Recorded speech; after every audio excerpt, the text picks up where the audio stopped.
Conoscere per programmare è un metodo di lavoro condiviso per approfondire i punti di forza e individuare quelli di debolezza del nostro sistema turistico veneto. Analisi necessarie per un comparto che fino al 2019 aveva registrato oltre 71 milioni di presenze e nonostante la mannaia della pandemia vede strutture tuttora promosse da oltre l'87% degli indicatori di reputazione online. È la finalità per la quale è nato l'Osservatorio del Turismo Regionale Federato, uno degli strumenti compresi nel piano strategico del turismo veneto. Sono 40 i sottoscrittori del protocollo d'intesa che regola il piano.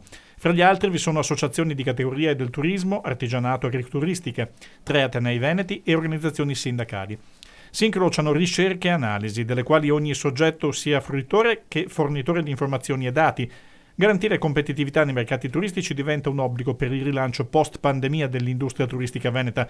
L'assessore regionale al turismo Federico Canera e il presidente di Union Camere Veneto Mario Pozza hanno delineato gli obiettivi del progetto costruito e implementato nel corso dell'ultimo anno.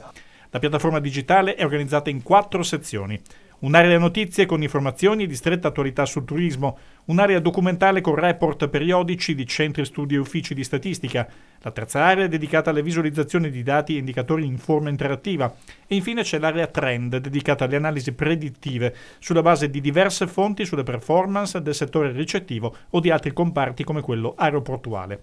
Secondo i dati aggiornati a novembre, il lockdown ha determinato un calo degli arrivi del 60%, una perdita destinata ad aumentare per il mancato avvio dell'attuale stagione invernale. Ma il turismo è un'industria fortemente suscettibile ed esposta a innumerevoli variabili. La scorsa estate, ad agosto, il tasso di occupazione delle stanze fu ad esempio dell'85%, nonostante una stagione che sembrava potesse saltare.